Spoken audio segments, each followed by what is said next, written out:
The luxurious boardroom buzzed with tension as Julius Monroe, a billionaire tech mogul, leaned forward to sign a multi-billion-dollar merger contract. Cameras flashed, capturing his every move. A sea of executives, lawyers, and shareholders watched with bated breath, knowing this deal would solidify Julius's position as one of the most powerful men in the world. Just as his pen touched the paper, a desperate voice shattered the silence. "Don't sign that!" Heads turned in disbelief toward the doorway, where a scruffy boy in ragged clothes stood, panting and wide-eyed. Security rushed to grab him, but the boy dodged with surprising agility, knocking over a vase worth more than his entire existence. Julius froze, his hand hovering midair. "Who is this?" he demanded, his voice ice-cold. "I'm trying to save your life," the boy shouted, his voice cracking. "That contract, it's a trap!" Micah's story wasn't one that started with hardship. It plunged into it. A year earlier, he had a home, a family, and a life he thought was unshakable. His father, a firefighter, and his mother, a teacher, worked hard to give him and his younger sister, Lily, a stable and loving environment. But one night changed everything. It was a bitterly cold evening when a fire broke out in their apartment building. The flames devoured the structure with terrifying speed. And while Micah and his family made it outside, his father didn't come back. He had gone back inside to rescue a trapped neighbor and never returned. The loss shattered their family. His mother spiraled into depression, and with mounting bills and dwindling resources, they lost the home they had tried so hard to rebuild. A few months later, Lily fell gravely ill, and without proper medical care, she succumbed to her illness. By the time Micah turned 14, he was alone, wandering the streets of a city that seemed to grow colder and harsher with each passing day. He learned to survive the way many others like him did, by blending into the background. He became invisible, slipping into alleys, scavenging scraps, and sleeping in abandoned buildings. But Micah was different from most street kids. He had a knack for observing things. He noticed patterns, remembered faces, and could read situations like a book. That instinct for survival had kept him alive, even when hope seemed like a distant memory. One fateful evening, Micah was rummaging through a dumpster behind an upscale restaurant, hoping to find leftovers. Instead, he found a sleek leather briefcase wedged awkwardly between two trash bags. It stood out like a diamond in the rough. Curiosity piqued, he tugged it free and opened it under the dim light of a street lamp. Inside, he discovered a treasure trove of documents. At first glance, it looked like boring legal jargon, the kind of stuff Micah had no interest in. But something caught his eye. A folder stamped with the Monroe Tech logo, a company he recognized from the giant billboards and news reports about its billionaire CEO, Julius Monroe. Intrigued, he dug deeper, skimming through spreadsheets, contracts, and emails printed out in neat stacks. It didn't take long for Micah to piece together that these documents weren't meant to be seen by just anyone. The language was cold, calculated, and full of references to offshore accounts, dummy corporations, and alarming phrases like liquidation plan and post-signature asset transfer. One particular email exchange chilled him to the core. It outlined a plan to orchestrate Julius Monroe's downfall after the merger deal went through. Phrases like eliminate liability and secure assets made it clear this wasn't just a hostile takeover, it was something far darker. Micah's heart raced as he read on. There were detailed instructions about setting Julius up to take the fall for corporate crimes, embezzlement, and fraud, leaving him penniless and disgraced. Worse yet, there was a chilling final note in one email: handle him before he becomes a loose end. Micah couldn't believe what he was reading. Julius Monroe was one of the most powerful men in the country. Why would someone betray him like this? And who was behind it? His questions were answered when he came across an email signed with the initials AD, Alan Drake, Monroe's right-hand man and most trusted partner. The enormity of what he'd discovered left Micah shaking. He wasn't sure what to do. Part of him thought he should just walk away. Billionaires and their problems had nothing to do with him. Why risk getting involved in something that could get him killed? But then he remembered his father, a man who had given everything to help someone in need. Micah realized he couldn't just ignore what he'd found. He had to do something, even if it meant risking his life. For the next few days, Micah followed Alan Drake, staying out of sight but close enough to overhear snippets of conversations. What he heard confirmed everything in the documents. Drake was preparing to finalize the deal and make his move. Micah knew he had a narrow window to act. He had no plan, no resources, just the damning evidence in his hands and a gut feeling that Julius Monroe needed to know the truth. Driven by a mixture of fear, determination, and a faint hope that he could make a difference, Micah waited for the right moment to confront Julius. That moment came when he saw the headlines announcing the signing ceremony for the merger. He knew it was now or never. Gathering every ounce of courage he had, Micah made his way to the Monroe Tech headquarters, slipping past security and into the boardroom. He was terrified, but he reminded himself of what his father always said: doing the right thing isn't always easy, but it's always worth it. Micah didn't just stumble into that boardroom. He charged in, ready to do whatever it took to stop a betrayal that could destroy a man and maybe save himself in the process. The tension in the boardroom was suffocating. All eyes were locked on the scruffy boy who had burst into the room like a thunderbolt.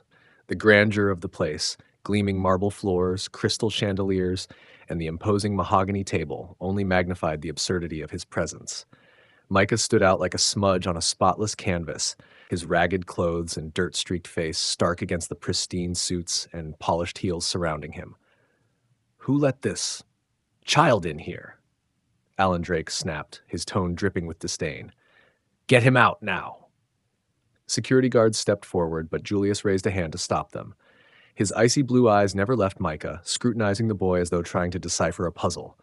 "Wait," Julius commanded. His voice was calm, but it carried the weight of authority. "You said this contract is a trap. Explain yourself." Micah took a shaky breath, clutching the crumpled documents in his hands.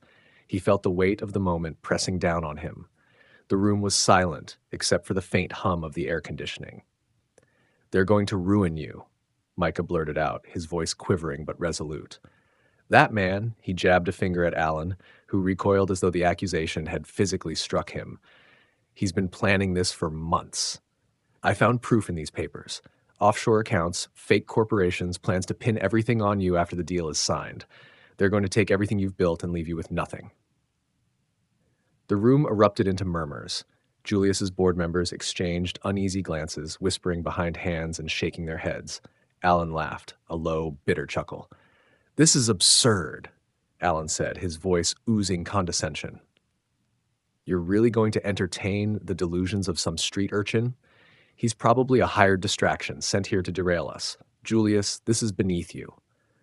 But Julius didn't move. His gaze remained fixed on Micah, searching for something. Fear, dishonesty, anything to discredit the boy. Instead, he saw only raw desperation.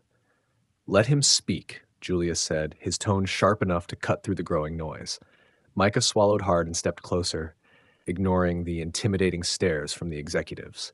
He unfolded the crumpled papers and placed them on the table, his hands trembling. "These are from a briefcase I found.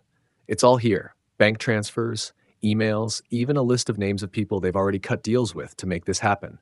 They're planning to blame you for fraud and," he hesitated, the next words king in his throat, "and take you out of the picture entirely." Alan stood, slamming his hands on the table. "This is a waste of time. Julius, we've vetted every aspect of this deal. Are you really going to let a homeless kid derail everything we've worked for?" Julius didn't respond. Instead, he picked up the papers and began to read. His face darkened with every line, his knuckles whitening as he gripped the pages. The damning details leapt off the page. Fraudulent wire transfers, shell companies, and even the chilling phrase Micah had mentioned, "eliminate liability." "Alan," Julius said quietly, but his voice carried an edge of menace. "What is this?" Alan's composure faltered for the first time. "It's nonsense. Fabricated lies. Julius, you've known me for decades. This kid is trying to ruin me, to ruin us." Micah's heart pounded as he saw Julius's gaze shift between the papers and Alan. The room felt like it was holding its breath. "You've known me for decades," Julius repeated, his voice dangerously calm. "And you thought you could betray me like this?" Alan's face twisted with fury and panic. Julius, listen. Enough." Julius roared, slamming the papers onto the table. He turned to the security guards. "Detain him." Alan took a step back, his face pale. You're making a mistake, Julius. You'll regret this. You don't know the forces you're dealing with. The guards grabbed him before he could make a run for the door. As they dragged him out, his voice echoed in the room, a venomous promise. This isn't over. Silence fell over the room, broken only by the faint creak of Julius's chair as he sank into it, the weight of betrayal settling heavily on his shoulders. As the heavy oak doors slammed shut behind the guards escorting Alan out, an eerie stillness blanketed the boardroom. The atmosphere was thick with disbelief and betrayal. Julius leaned forward, his elbows resting on the polished table, hands clasped tightly. His usually sharp and commanding presence seemed dimmed, his expression a mixture of anger, disappointment, and grim resolve. The executives exchanged uneasy glances, unsure of what to say. The evidence Micah had provided was spread across the table like a damning spotlight, illuminating the cracks in the foundation of trust Julius had built with his right-hand man. Micah stood awkwardly near the table, unsure if he should leave or stay. Despite his scruffy appearance, he was no longer invisible. The power players in the room, who moments ago dismissed him as a nuisance, now regarded him with a mix of gratitude and curiosity. Julius broke the silence. Micah, you've done something extraordinary today. But I need to understand, how did you find this? Micah shifted nervously, scratching the back of his neck. I told you I found a briefcase in the trash behind a restaurant. It was stuffed with these papers. I didn't know what they meant at first, but when I read them, I couldn't just walk away. He hesitated before adding, I know what it's like to lose everything. I couldn't let that happen to someone else. Julius's steely gaze softened, and he nodded. You've got more integrity than most people in this room. The executives bristled, some murmuring protests, but Julius silenced them with a raised hand. This betrayal goes beyond Alan. Someone helped him prepare these documents. Someone in this room. His voice was cold and precise, cutting through the room like a blade. The executives froze, their faces betraying varying degrees of discomfort. Julius scanned the room, his eyes narrowing on one man, Philip Crane, the head of financial operations.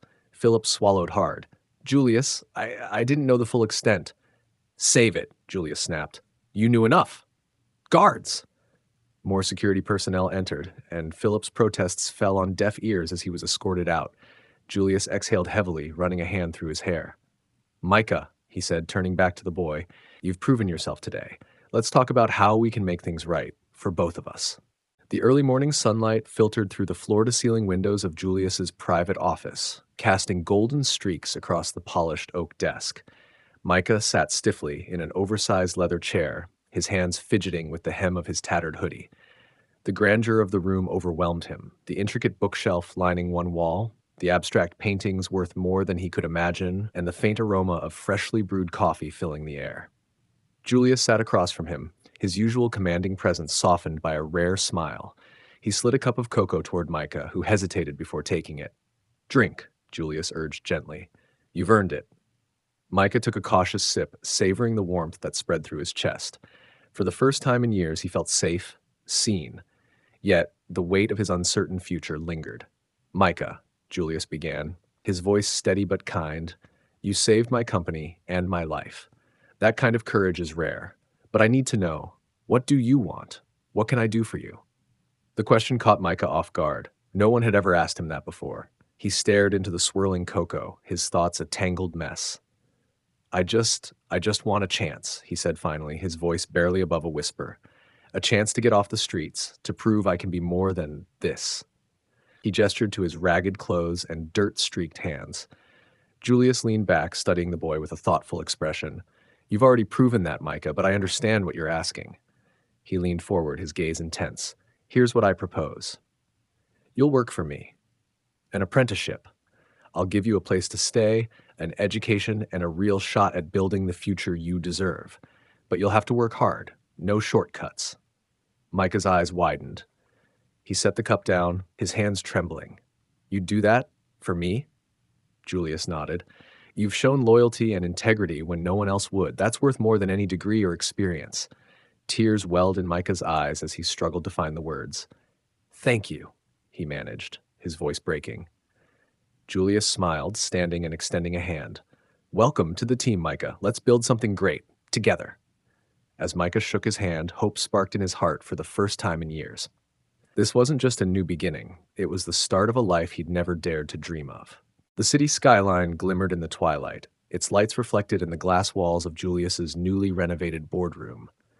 Months had passed since the day Micah burst into his life, and much had changed. Julius stood at the head of the table, addressing a group of fresh faces, young talents with sharp minds and unshakable values. Micah sat among them, no longer the scruffy boy who had stumbled in from the streets. He wore a tailored suit, his hair neatly combed, and his eyes brimming with quiet confidence. Though the scars of his past lingered, they were no longer weights that held him down. Instead, they served as reminders of how far he had come. Julius finished his speech, emphasizing the importance of loyalty and integrity in building a business and a life worth living. He glanced at Micah, who nodded, his gaze steady. Later, as the room emptied, Julius approached Micah. "How does it feel, being part of the team?" Micah smiled, the kind of smile that came from a place of hard-won peace. "It feels like I finally belong somewhere." Julius patted his shoulder. "You earned it. Never forget that." Beyond the professional victories, Julius had undergone his own transformation. The betrayal by Alan and Philip had shaken him to his core, but it also led him to reevaluate his values. Micah's courage and honesty had reminded him of the kind of leader and person he wanted to be. As the two stood side by side, watching the city bustle below, Julius spoke quietly. "You know, Micah, trust is fragile, but when it's rebuilt, it's stronger than ever. That's what you taught me." Micah nodded, his voice firm. "And you taught me that even broken beginnings can lead to something beautiful." Together, they faced the future, ready to create something extraordinary. Hey there, amazing viewers. What do you think would have happened if Micah hadn't shouted, "Don't sign that," at the last moment? Do you think Julius would have caught the betrayal in time, or would everything have fallen apart? Let me know your thoughts in the comments below. And here's a challenge for you. If you were in Micah's shoes, would you have taken the risk to step into that boardroom and stop the billionaire? Drop your answers in the comments. I'm so curious to know how you'd handle it. Before you go, make sure to hit that like button if you're loving this story and subscribe so you don't miss what happens next. Who knows? Maybe Micah's journey is only just beginning.